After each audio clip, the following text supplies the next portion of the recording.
De Dieu, chers frères et sœurs en Christ, chers jeunes, toujours dans la joie de Pâques, nous vous saluons devant vous pour un petit partage, comme d'habitude, autour des textes bibliques qui nous sont proposés ce dimanche 11 avril, deuxième dimanche de Pâques, dimanche dit de la miséricorde. Oui, nous célébrons ce dimanche la fête de la divine miséricorde de notre Seigneur Jésus-Christ.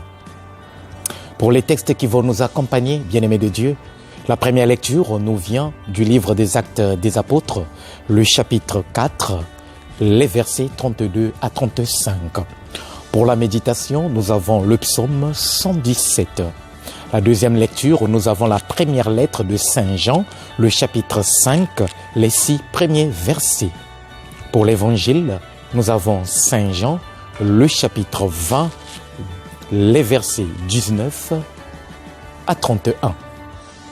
Qu'est-ce que nous pouvons retenir pour notre méditation? Comme d'habitude, bien-aimés de Dieu, je nous propose un petit thème. Vivre en ressuscité. Le Christ est ressuscité, c'est aussi notre résurrection. Alors, vivons dans la lumière de la résurrection. Effectivement, pour y arriver, il va falloir, que nous puissions cultiver en nous la dynamique de la miséricorde. Autrement dit, que la miséricorde devienne l'énergie qui nous fait vivre et qui nous pousse. Deuxièmement, c'est de cultiver ou au cas contraire, devenir des apôtres de la solidarité universelle. Et enfin, laissez que la lumière du ressuscité produise ses effets en nous. Vous avez compris par là que je nous propose 3 petites pistes pour pouvoir rejoindre notre thème. Et donc, la toute première piste, c'est celle que nous avons intitulée « Célébrer et communiquer la miséricorde de Dieu ». Ce dimanche est le dimanche de la miséricorde, effectivement. Et cette fête nous fait déjà penser, n'est-ce pas, à cette sainte Faustine, qui déjà, comme nous le rappellent évidemment les textes de l'Église, le jour même de sa canonisation, le 22 février 1931, elle avait reçu un appel du Seigneur lui disant de faire, n'est-ce pas, valoir cette grande fête, au cas contraire, de célébrer la miséricorde. Et par elle, l'Église a, s'il faut le dire, institué cela comme étant une fête universelle.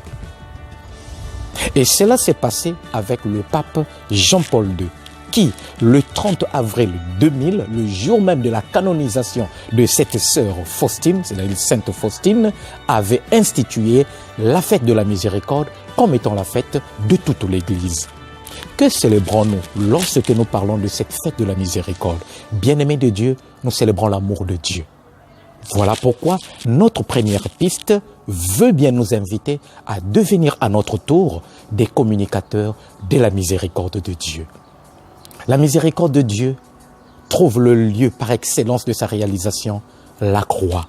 Et donc le mystère pascal dans lequel nous nous retrouvons aujourd'hui nous fait saisir que notre Dieu nous a tellement aimés, pour rejoindre Saint Jean, qu'il s'est dépouillé de tout, en nous communiquant bien évidemment sa vie, la vie nouvelle, la vie des ressuscités. Et donc, la croix de Jésus devient pour nous le signe par excellence d'un amour qui se communique à toute l'humanité.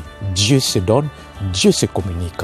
Il nous invite donc à devenir des témoins de cet amour, et témoins de cette miséricorde. La deuxième piste, bien-aimée de Dieu, c'est celle que nous avons intitulée « La solidarité équilibrée ». Là, nous allons nous appuyer sur des textes bibliques qui nous sont proposés aujourd'hui, mais surtout la première et la deuxième lecture. Regardons, bien-aimés de Dieu, la deuxième lecture. Ou la première d'abord. Commençons par la première, parce que avec cette première lecture, on découvre que la vie des apôtres, mais aussi de la toute première communauté, effectivement, est une vie renouvelée, une vie éclairée par la lumière du ressuscité. Et lorsque la lumière du Christ habite en nous, notre vie change, le comportement change, nos critères changent. Et si vous regardez bien le texte, n'est-ce pas, la première lecture de ce jour, on finit par découvrir que la vie chrétienne se caractérise par cette fédération de cœur, par cette communication d'amour qui témoigne bien évidemment de la miséricorde que nous célébrons aujourd'hui. Et donc, la toute première communauté chrétienne, on nous fait comprendre, vivez dans cette solidarité, dans cette communion d'amour. Permettez que nous puissions mettre en exergue quelques versets, puisqu'il est très court, n'est-ce pas, la première lecture. Nous avons les versets 32 et du verset 32 au verset 35. Donc, on pourrait dire que le petit brin, n'est-ce pas, de ce texte nous fait entrer dans le cœur même de la toute première communauté chrétienne. Regardons le verset 32. Dans le verset 32, on nous fait dire que la première communauté chrétienne avait une seule âme et un seul cœur. Déjà, une manière de nous dire qu'ils vivaient sous le registre de l'amour. Ce qui guidait effectivement la première communauté chrétienne, c'est l'amour. Ils vivaient sous le registre de l'amour. Et le texte continue le même verset, si bien que personne n'osait dire que les biens lui appartenaient. Donc, nos biens ne sont plus, aucun côté, ne doivent pas être les critères qui fondent la communauté. Qu'est-ce qui fonde la communauté? L'amour qu'on a les uns envers les autres. Et un peu plus loin, au verset 34 et verset 35, on nous fait dire aucun d'entre eux n'était dans l'indigence, c'est-à-dire dans la misère. Pourquoi? Parce qu'ils mettaient tout en commun et qu'ils les distribuaient à chacun selon ses besoins ou selon les besoins de chacun. Oh, comme c'est beau, bien-aimé de Dieu. Comme c'est beau de comprendre que c'est cela même la miséricorde de Dieu. Et donc la lumière de la résurrection transforme la première communauté. N'oublions pas qu'ils venaient de recevoir le Saint-Esprit, le chapitre 2. Et ici nous sommes au chapitre 4. Et donc leur vie est une vie rythmée par la lumière du ressuscité. On ne peut pas vivre du Christ, vivre de la lumière du Christ et effectivement permettre à ce que le voisin, le frère, la sœur vivent dans l'indigence. Les besoins de l'autre deviennent aussi mes besoins. Les souffrances de l'autre deviennent mes souffrances. Et c'est ce que nous découvrons dans ce texte qui nous est proposé. L'amour de Dieu. Et Saint Paul, dans la deuxième lecture de ce jour, et Saint Jean, autant pour moi, dans la deuxième lecture, qu'est-ce qu'il nous dit? Eh bien, Saint Jean nous dit, regardez bien ce que Saint Jean dit. Voici comment on reconnaîtra que nous aimons les enfants de Dieu. En quoi faisant? En aimant Dieu, en vivant selon ses commandements. Or, aimer Dieu et vivre selon ses commandements, à mon avis, c'est le même commandement, c'est le commandement de l'amour, de la confiance, de la connexion avec Dieu. Donc, tous les commandements se résument en cela. Or, Jésus lui-même nous a déjà résumé tout en un seul. Aimer Dieu et aimer le prochain devient en quelque sorte la rencontre parfaite entre la connexion qui doit exister entre le baptisé et Dieu, mais aussi entre le baptisé et son prochain. Donc vous comprenez par là avec moi que le Seigneur est en train de nous montrer la voie par laquelle nous pouvons faire de telle sorte que la lumière du ressuscité scintille, la lumière du ressuscité devienne vraiment une lumière vive dans notre vie. Aimer Dieu, aimer le prochain. Bien-aimés de Dieu, regardez la première communauté chrétienne. Regardez ce que Saint Jean nous dit dans la deuxième lecture de ce jour. Voilà le critère. L'autre n'est pas une menace, l'autre devient une bénédiction. Oui, aimer les autres. Et cela me fait penser à deux textes que nous connaissons très bien. Le premier texte, c'est celui de Job. Job, chapitre 31, verset 15, nous fait dire que tous, nous avons été modelés dans le même sein. C'est Dieu notre Père qui nous a tous façonnés. Ce qui va pousser également aussi le prophète Isaïe au chapitre 58, verset 7, de dire « L'autre, c'est ta propre chair ». Autrement dit, nous sommes invités à prendre soin des autres.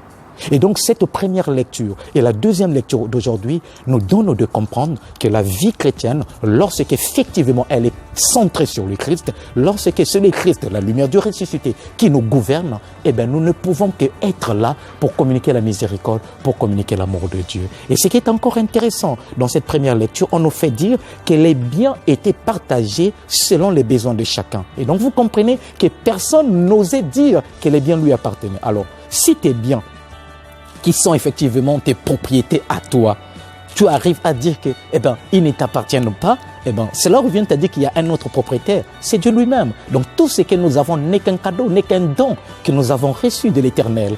Et donc, chacun de nous doit se considérer comme étant un gérant, un intendant qui est là pour gérer les biens qui ne sont pas ses biens, mais les biens qui nous viennent de l'Éternel. Et puisque ça vient de Dieu, qu'est-ce que nous ne pouvons que faire? Faire de telle sorte que tous puissent en bénéficier. Bien-aimés de Dieu, c'est une invitation pour que nous puissions changer notre regard sur les autres, pour que nous puissions communiquer l'amour de Dieu aux autres, car les biens appartiennent à tout le monde. Et là, nous avons la solidarité équilibrée, chacun selon ses besoins. Les étudiants, leur besoin, c'est d'étudier.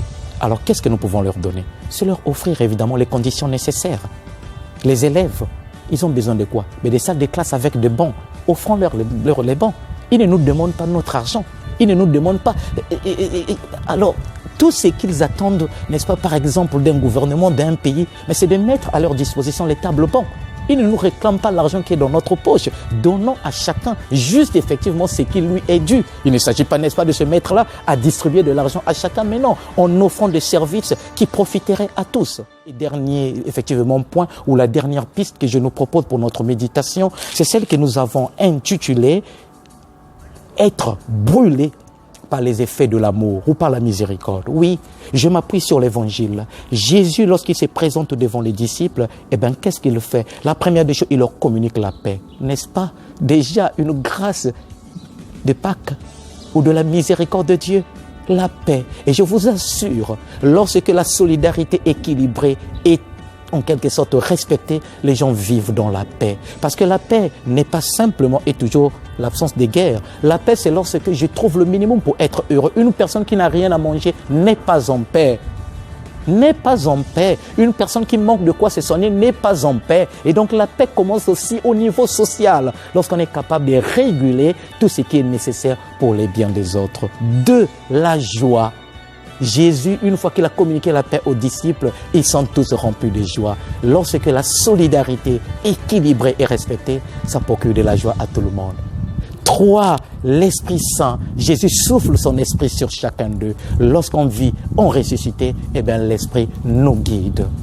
4. Le pardon. Quand Jésus, une fois de plus, communique son esprit, il envoie ses disciples à être des témoins de quoi?